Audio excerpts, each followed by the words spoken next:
Hey up guys, it's the Yorkshire Pudding. Welcome to the final video in this series where I go over some skilling improvement suggestions for the remaining skills. If you haven't yet seen my other skilling update videos on the gathering and artisan skills, the links are in the description below. Let's get started with construction. Jagex could potentially make an auto build and rebuild function to make construction AFK, as there's currently no way to train the skill without it being click intensive. Mahogany Homes isn't AFK, it's just less click intensive than regular construction. The downside is that this would be a slower way to train construction than the regular way. I can see why players may not want this. Some may have the opinion that not every single skill needs to be AFK, but come on, we have agility for those who hate themselves. Next is a suggested improvement to workbenches inside the player-owned house. At high construction levels you can create an upgraded workbench or even a sawmill within the workshop that allows players to make planks in the comfort of their own home, mainly for those Iron Men out there. This may have to be balanced by increasing the cost of creation, requiring a high construction level, or perhaps making it so you cannot do a full inventory in one go, rather instead processing the logs just like you would ore at a furnace. On the topic of new build slots like a sawmill, I think Jagex are really missing a trick when it comes to customization options in your player-owned house. The main issue I have is that every feature has a specific slot in a fixed position in the room. Everyone just builds the highest level piece you can build, and the only real customization that you have is you're able to rotate your room by 90 degrees, change the configuration of the rooms around your house and the overall house theme, such as the Hosidius or Fremnik palettes. But other than that, there's no real option to fully deck out your house the way you want it, not to mention that many lay out the house in a certain way to max efficiency rather than because they actually prefer it that way. I can see why people do this after all, as there's some key rooms that are hugely beneficial to have near your portal. And if you want a guide showing you the best way to lay out your player-owned house, click on the link in the description for a guide. But efficiency aside, I think Jagex could make more build slots for both quality of life improvements and cosmetic options. Some of the rooms look bare and empty, even with all the furniture slots filled up. Why not be able to create a hat stand, for example, or an option to customize your dining table once built, such as a table runner or food, drinks, flowers, cutlery, or even Yorkshire puddings. It doesn't have to be overly complicated either. There could be pre-made options for these arrangements, allowing you to select the vibe you're going for to impress your guests without having to place every last knife and fork. Also make these build slots movable. There might be technical limitations of moving furniture literally wherever you want, but just create multiple pre-made locations that allow for further personalization of your player-owned house. I could talk forever on the endless customization options that could be introduced, but I feel that that would need its own entire video. My next suggestion is the Kingdom of Miscellanea. Think about it. You're a king or queen of an entire island. You are powerful beyond compare and have ruled over the land since you were 8 years old on your family computer. But what did this really entail? Adding money to the coffers, getting a bit of favour, and then allocating and collecting your resources. That's it.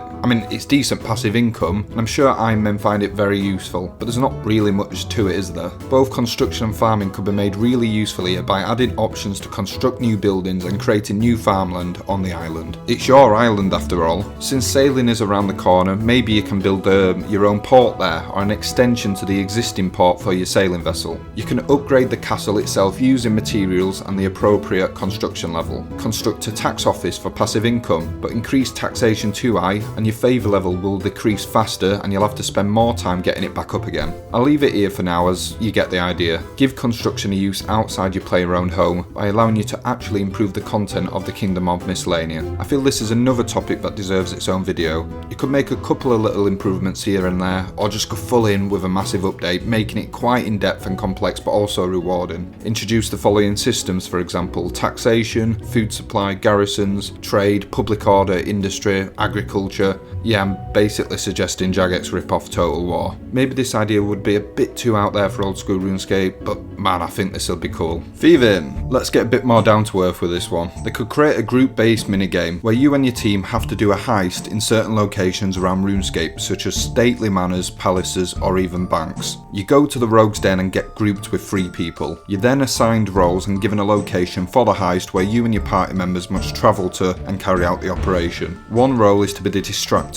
You need to distract any NPCs that risk spotting your team. One is the disarmer. Your role for this one, wait for it, is to disarm traps. The final one will be the one who actually steals the loot. Each activity is timed, and the faster you are, the better the rewards. The NPCs and traps could be randomised, in addition to the location of the item you're trying to steal, keeping the content more interesting. The next one is more a quality of life feature, not strictly to do with thieving, but you could make the key rings permanently equipable. It's only a key ring, it's how they're going to wear you down. The last idea is to make bosses pickpocketable. Instead of killing Bandos, why not steal a Bandos chestplate from him when he's not looking?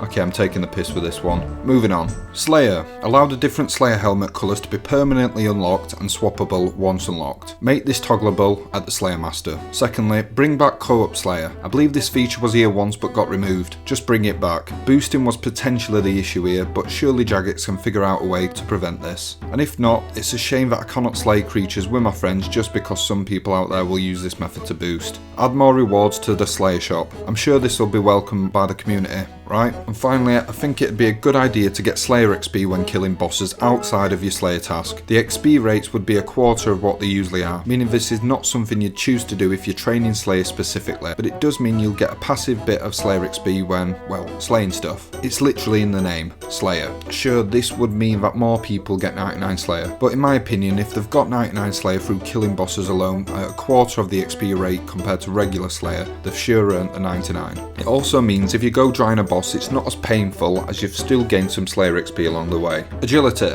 First, I'd like to say that the recent run energy changes have been greatly welcomed. It's so much nicer to be able to run more than 100 meters without having to sit down for half an hour to rest. Unlike most skills in the game, agility is genuinely useful, allowing you to run for longer without running out of energy and giving access to shortcuts throughout the game. The skill is very long to train, but I don't think making it easier is the solution, as this is what makes the skill so prestigious. I would say that the only update I can think of that should be implemented is making some of the useless shortcuts actually useful. There are some shortcuts that literally are not even as fast as just running around them, or only save 1 or 2 game ticks, if that. How many of you actually use the Mithril Grapple shortcuts outside of the achievement diaries? Once you reach a high enough level agility, you should be able to permanently attach a rope to these locations, meaning that you can scale the wall without any equipment, just the rope itself. This is not overpowered. You've probably not even used a Mithril Grapple yourself anyway, the dead content, let's face it. Also, Jagex could make some of the currently unused shortcuts have a faster animation to make them worth doing. They should also make more useful shortcuts around the world, making agility really something worth striving for. I genuinely leveled my agility high enough once just to be able to use the Calcite Queen Lair shortcut. And that's it for the video, guys. Are there any ideas here that you think would be nice additions, or do you think this would ruin Old School RuneScape forever?